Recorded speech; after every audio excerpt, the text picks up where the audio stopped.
नमस्कार दोस्तों, आपका स्वागत है एक्मे पब्लिकेशन के यूट्यूब चैनल पर। आज के इस वीडियो में हम बात करेंगे 4 अप्रैल 2025 की समसामयिक घटनाओं की और उन पर पूछे जाने वाले संभावित प्रश्नों की। तो आइए देखते हैं आज का पहला प्रश्न। आज का पहला प्रश्न है, हाल ही में किस देश ने अंतर्राष्ट्रीय अपराध न्यायालय आईसीसी से हटने की घोषणा की है? इसके ऑप्शंस हैं फ्रांस, जर्मनी, हंगरी और इटली। इसका उत्तर है हंगरी। हंगरी ने अंतर्राष्ट्रीय अपराध न्यायालय से हटने की घोषणा की है। यह घोषणा तब की गई है जब इजराइल के प्रधानमंत्री बेंजामिन नेतान्याहू हंगरी पहुंचे।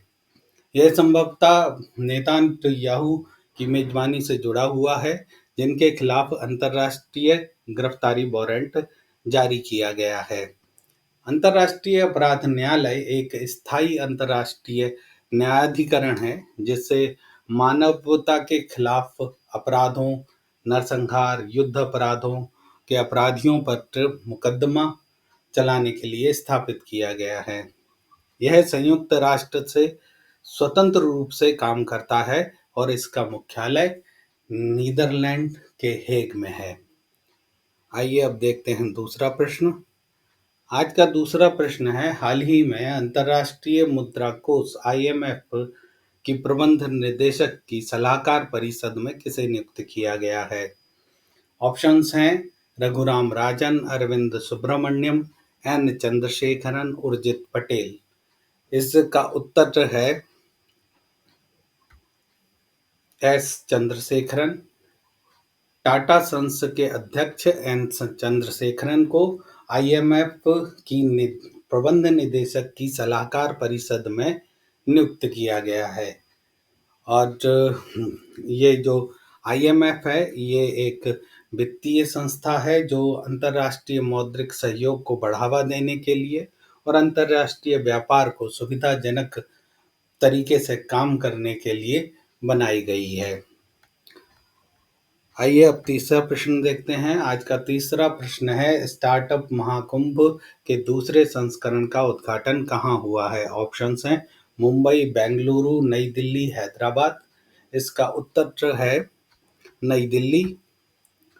भारत सरकार के वाणिज्य एवं उद्योग मंत्रालय के संवर्धन एवं आंतरिक विभाग द्वारा डीपीआईटी द्वारा स्टार्टअप महाकुंभ 2025 का दूसरा संस्करण 4 अप्रैल से 6 अप्रैल तक नई दिल्ली में आयोजित किया जा रहा है और इसका मुख्य विषय है स्टार्टअप इंडिया एट 2047, भारत की कहानी का खुलासा। आइए अब चौथा प्रश्न देखते हैं। आज का चौथा प्रश्न है, हाल ही में IRDAI का पूर्णकालिक सदस्य किसे नियुक्त किया गया है? ऑप्शंस हैं संजय मल्होत्रा, देवेंद्र फडणवीस, स्वामीनाथन एस अय्यर, पीयूष गोयल। इसका उत्तर है स्वामीनाथन एस अय्यर। स्वामीनाथन एस अय्यर को इरडा IRDAI यानी भारतीय बीमा विनियामक विकास प्राधिकरण का पूर्णकालिक सदस्य नियुक्त किया गया है। यह नियुक्ति 5 वर्ष की अवधि या 62 वर्ष की आयु होने तक के लिए है। जो भी पहले हो उसके लिए मान्य है। अय्यर ने बीमा उद्योग में 34 वर्षों से अधिक का उन्हें अनुभव है। और इरडा जो है वो एक स्वायत्त निकाय है जो भारत में बीमा क्षेत्र को नियंत्रित करती है। इसकी स्थापना 1999 में की गई थी और इसका मुख्यालय हैदराबाद में है। आइए अब पांचवा प्रश्न देखते हैं। पांचवा प्रश्न है, हाल ही में किस राज्य की चपाता मिर्च को जीआई टैग मिला है? इसके ऑप्शंस हैं आंध्र प्रदेश, कर्नाटक, तेलंगाना, तमिलनाडु। इसका उत्तर है तेलंगाना। चपाता मिर्च, जिसे टमाटर मिर्च भी कहा जाता है, को जीआई टैग प्राप्त हुआ है। ये तेलंगाना के किसानों के लिए एक बड़ी उपलब्धि है। इससे उनकी आय बढ़ने की उम्मीद है। वारंगल जिला जो तेलंगाना का एक जिला है, वहाँ पर चपाता मिर्च पैदा होती है और ये एक टमाटर जैसी दिखने वाली मिर्च होती है, जिसमें चटकीला लाल रंग होता है और कम तीखापन होता है। इसका रंग ज़्यादा चटकीला होता है, इसीलिए ये मिर्च विशेष है। चलिए अब देखते हैं छठवां प्रश्न। नीति आयोग द्वारा जारी वित्तीय स्वास्थ्य सूचकांक रिपोर्ट 2025 में कौन सा राज्य पहले स्थान पर है? तो ऑप्शंस हैं झारखंड, महाराष्ट्र, उड़ीसा, गुजरात। इसका उत्तर है उड़ीसा।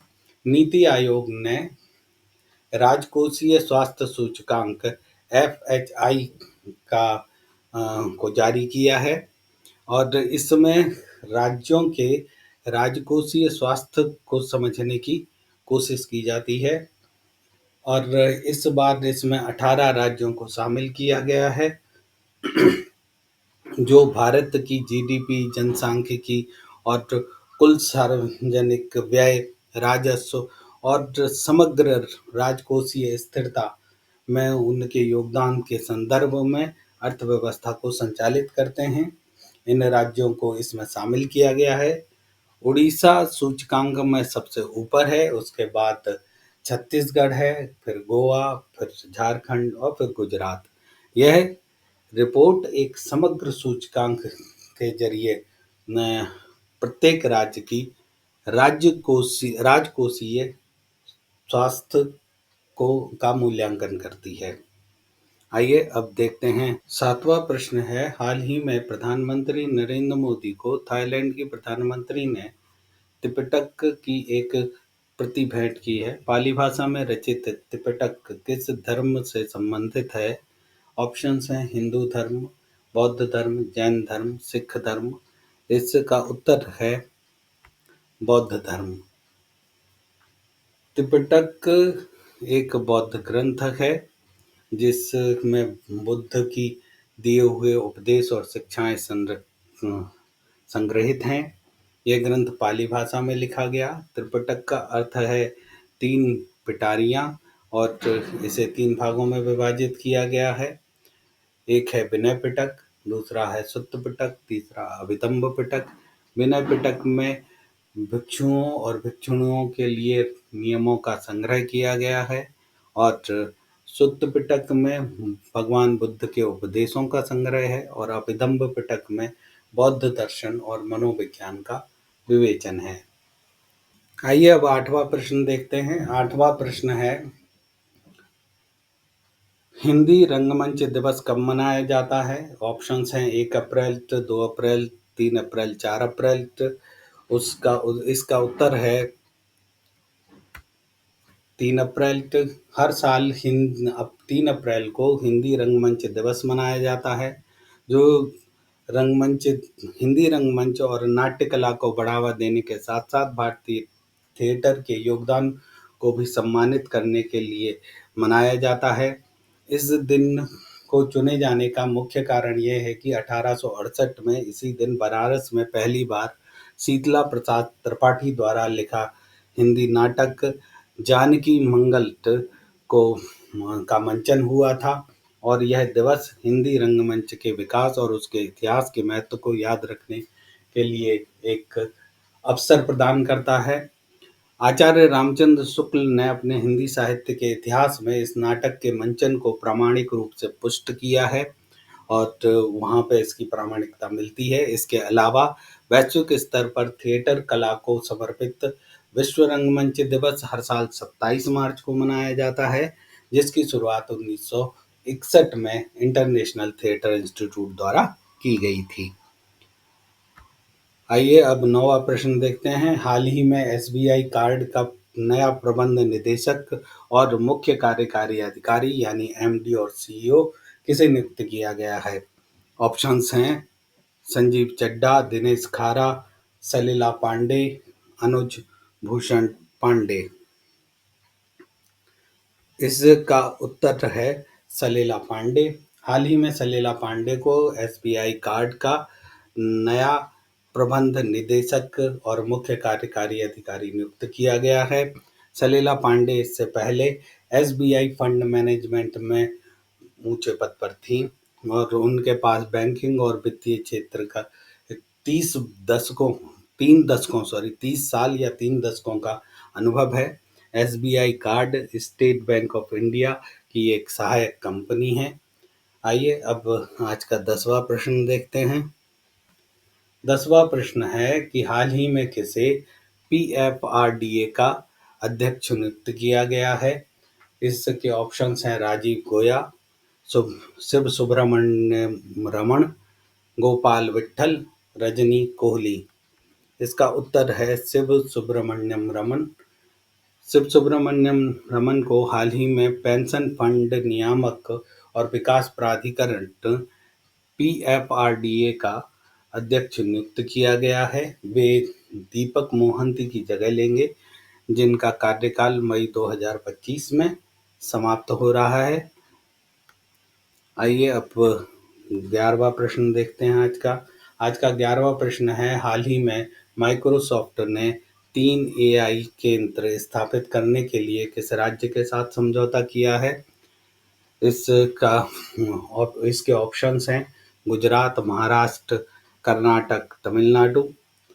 और इसका सही उत्तर है महाराष्ट्र। माइक्रोसॉफ्ट ने महाराष्ट्र सरकार के साथ मिलकर पुणे, मुंबई और नागपुर, इन 3 जगहों पर 3 आर्टिफिशियल इंटेलिजेंस उत्कृष्टता केंद्र स्थापित करने के लिए समझौता किया है। यह पहल महाराष्ट्र सरकार को राज्य प्रशासन में एआई तकनीकों को अपनाने में तेजी लाने में मदद करेगी। आज के वीडियो में इतना ही। धन्यवाद।